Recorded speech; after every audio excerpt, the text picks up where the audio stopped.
dia, graça e paz, meus irmãos. Que Deus abençoe a todos e que os irmãos tenham um excelente dia em nome de Jesus. Amém? Hoje daremos continuidade na leitura e meditação do livro de 1 Reis, capítulos 4, capítulo 5 e capítulo 6, finalizando a leitura do dia conforme o cronograma de leitura. Amém? No capítulo 4, irmãos, iniciamos o capítulo 4 vendo alguns detalhes que agora são dados sobre como Salomão administrou Israel. Primeiro, as principais autoridades religiosas, civis e do exército são listadas, como vimos entre os versos de 1 a 6. Salomão aqui, irmãos, revisou o sistema de tributação, dividindo o país em 12 zonas, cada uma das quais tinha que fornecer à família real todo o seu suprimento de alimento durante um mês do ano.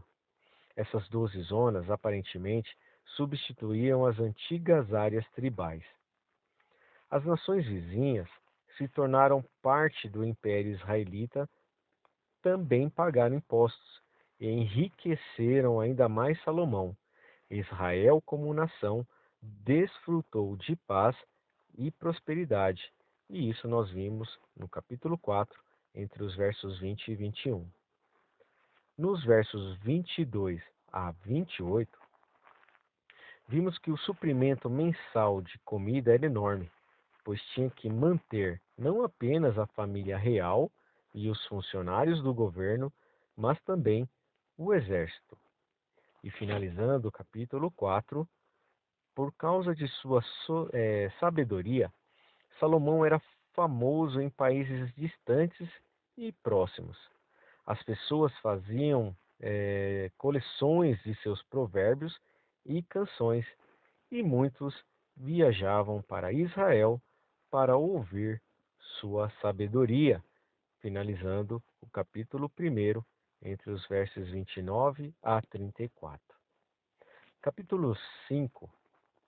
Iniciamos o capítulo 5, vendo que, sem dúvida, irmão, Salomão pretendia que a construção do templo fosse uma ajuda para a vida espiritual de Israel, mas a maneira como ele realizava o trabalho poderia facilmente ter tido o efeito oposto.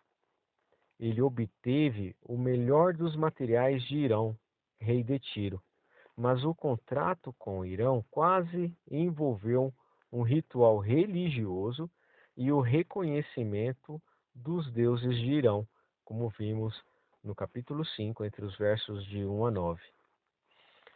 Capítulo 5, entre os versos 10 e 12, vimos que Salomão concordou em pagar por todo esse material, enviando produtos agrícolas para Irão. Mas os fazendeiros de Israel podem não ter ficado felizes em ver seu produto, ganho com muita dificuldade, indo para um rei pagão. Especialmente, irmãos, porque era apenas para pagar por um programa de construção pródigo na capital. Nem as pessoas do norte de Israel ficaram satisfeitas em ver suas terras entregues a Irão para pagar as dívidas de Salomão. Essas desvantagens podem não ter existido se Salomão tivesse sido mais moderado em seus planos e materiais. O templo não precisava ser maior do que o antigo tabernáculo, e Davi parece ter deixado muitos materiais para sua construção, como vimos numa referência em 1 Crônicas, capítulo 22, versos de 2 a 5, e também em 1 Crônicas, capítulo 29, entre os versos de 1 a 9.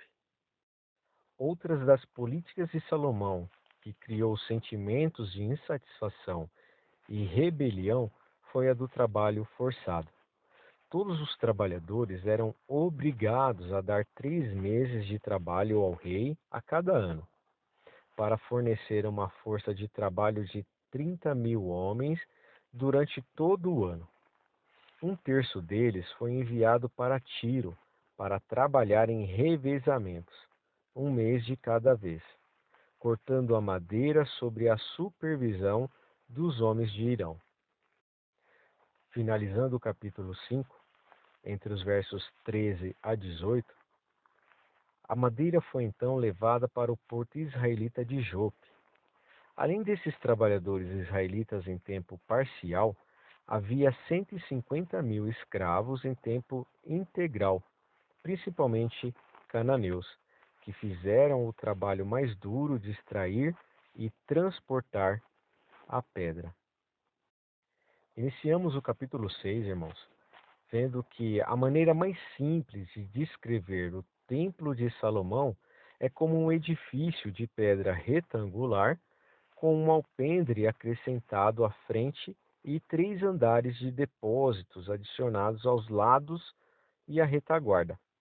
As paredes lateral e traseira do edifício principal foram reduzidas em espessura por um côvado, ou seja, cerca de 44 centímetros ou 18 polegadas.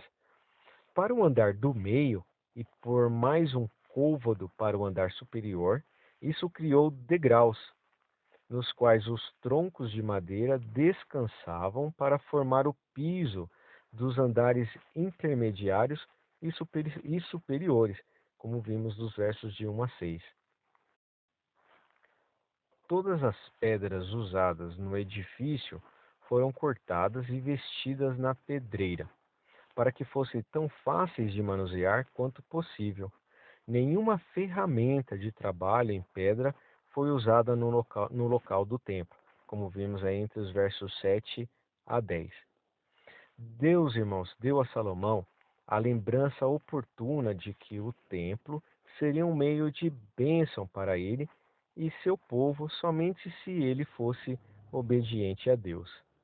Versos 14 a 15. No interior do templo, irmãos, a obra de pedra estava coberta por painéis de madeira ricamente esculpidos, cobertos de ouro batido. Uma divisória dividiu o templo principal em 2 salas. A maior sala da frente era chamada de nave, ou lugar sagrado.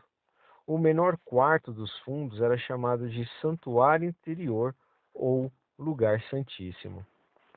O lugar santíssimo continha a Arca da Aliança, símbolo da presença de Deus. Esta sala tinha um teto mais baixo que o resto do edifício, e também, ao contrário do resto do edifício, estavam sem janelas. Sua entrada estava fechada por uma cortina, um par de portas e correntes de ouro penduradas na entrada, entre os versos 21 e 22.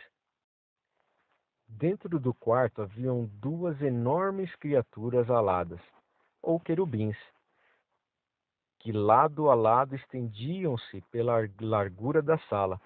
Eles provavelmente eram guardiões simbólicos da arca, como vimos entre os versos 23 a 28. As portas, irmãos, do Santíssimo Lugar eram de madeira entalhada, revestida de ouro, semelhante às paredes do templo. Finalizando o capítulo 6, na sala da frente, irmãos, havia o altar de incenso, a mesa do pão, significa o pão da presença, e 10 candelabros, 5 em cada uma das paredes laterais. Portas dobráveis conduziam do pórtico de entrada para este quarto. Um pátio murado rodeava, todo o edifício. O tempo total de construção do templo foi de 7 anos. E com isso, irmãos, finalizamos o capítulo 6 e a leitura do dia de hoje.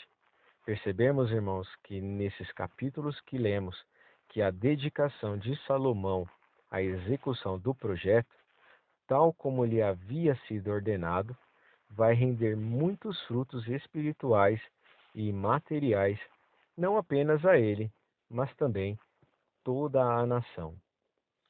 E com isso, irmãos, finalizamos aqui a leitura e exposição do livro de 1 Reis, capítulos 4, 5 e capítulo 6.